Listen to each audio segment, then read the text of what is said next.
C'est facile, tu marques où elle est la Torah dans ta vie. C'est simple. Dans l'échelle des priorités, c'est normal.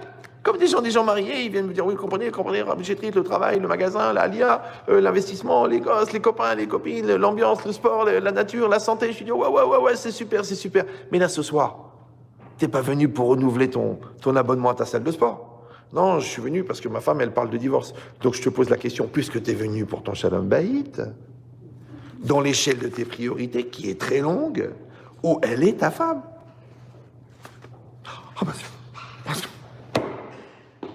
C'est vrai, ça. C'est vrai, j'en parle pas du tout. Donc, comme elle n'est pas dans tes priorités, elle n'est pas dans ta réalité. Vous me suivez ou non? Donc, à chaque fois, tu sais quelle question tu poses? Ouais. Où elle est la Torah dans mes priorités? Parce que la présence de la Torah dans ta réalité, elle dépendra du fait que tu es convaincu que tu ne peux pas vivre sans la Torah. Mais si tu dis non, moi, vous savez, encore une fois, c'est une Torah d'ambiance, c'est une Torah de coaching, c'est une Torah psychologique, c'est une Torah qui me fait du bien. C'est une Torah qui me rappelle mon grand-père, le rabbin de Marrakech. C'est une Torah de rigolade, c'est une Torah de... Sache que tu auras la Torah que tu mérites, tu auras la Torah que tu recherches. Combien de fois j'ai vu ça? Des gens ils me disent, comme ça une fois j'étais à l'Yeshiva, et puis il y a un gars qui arrive le jour de Rosh Hashanah, mais perdu, genre les yeux comme ça, avec son petit talit, je me rappelle. Bonjour, il paraît qu'aujourd'hui c'est un jour important. Je dis oui, c'est Rosh Hashanah. Il me dit qu'est-ce qu'il faut faire? Le mec, mais perché, je crois qu'il a créé le principe du corbeau. Vous savez, le corbeau perché sur un arbre. Mais un perché de chez perché. Le mec, il savait même pas ce que c'était Rosh Hashanah. Bon, je me suis dit, écoute, aujourd'hui, il faut écouter le chauffard. Parce que j'ai bien compris qu'il n'avait pas fait la prière et qu'il savait pas lire. Je dis, bon, alors j'ai appelé un copain. Moi, je dis, s'il te plaît, c'est bientôt la fin de... Tu peux lui faire le chauffard. Le mec, il lui a fait le chauffard. J'ai commencé à parler avec lui. J'ai vu que le mec, il a une tête. Après, je dis, mais quel âge tu as? Il me dit, je crois qu'il avait 22 ans, je sais pas quoi. Il m'a dit, bah là, je finis Polytechnique. Je passe pas spécialement débile, d'accord? Je dis, si tu veux, je fais un cours tous les mardis. À l'époque, il est venu tous les mardis. Après, il a commencé à faire Teshuvah. Après, il a commencé à faire Shabbat. Après, il a commencé à étudier la Torah. Et moi, j'ai étudié avec lui, une fois par semaine. Je faisais avec lui en une soirée ce qu'on faisait en une semaine au Kollel. Il avait une tête, le gars, une fusée. Ta, ta, ta, ta, ta, ta. Bon, juif polonais, assimilé, peut-être même debout-milé, lui. C'était un très haut niveau. Et puis un jour, il vient me voir au bout de 6 mois. Il me dit, écoute, Eria, ça va trop vite pour moi.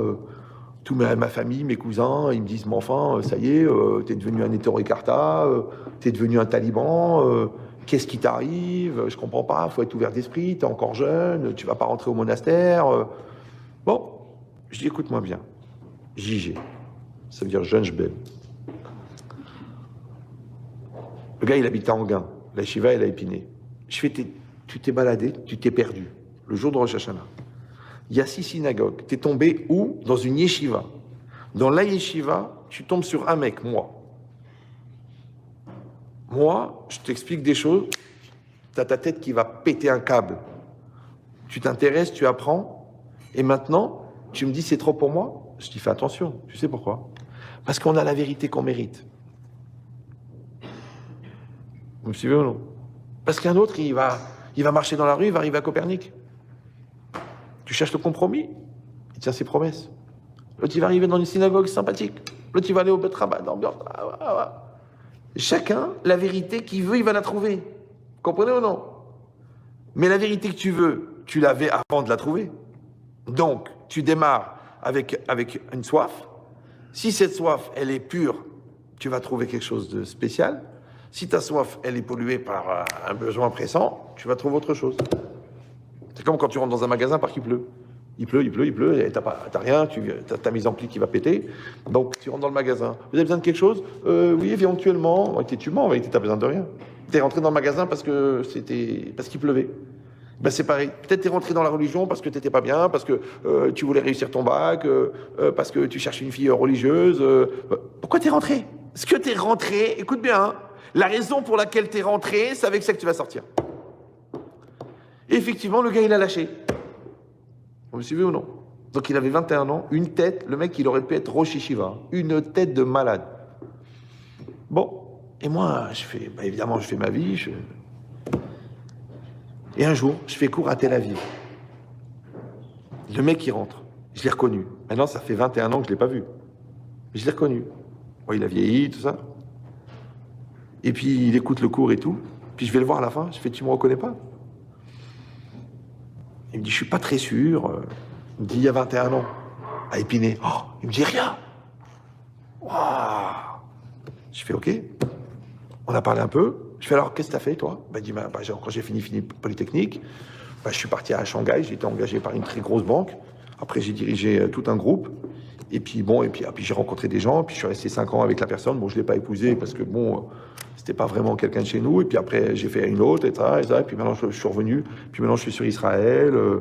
Je dis, mais quel âge t'as? J'ai 42 ans. Donc finalement, t'es marié? Non. T'as des enfants? Non, j'ai pas d'enfants. Je suis un peu perdu.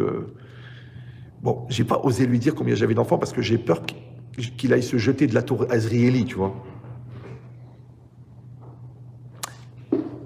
Et moi, dans ma tête, je me suis dit, tu vois, le mec, sa vie, elle pouvait être comme ça, elle est partie comme ça. Sur la base de quoi? Oh non, mais c'est trop pour moi. Ça va trop vite. Je lui ai expliqué, je lui ai dit, regarde, tu t'es pas trouvé par hasard. De perdu de chez Perché, c'est-à-dire qu'il y a ta grand-mère de Saint-Pétersbourg qui est morte dans les camps de la mort, qui était mariée avec un rave, elle t'a envoyé à la yeshiva. Et toi, dans ton libre arbitre de gamin, t'as dit c'est trop. Mais ta destinée, elle aurait été complètement différente.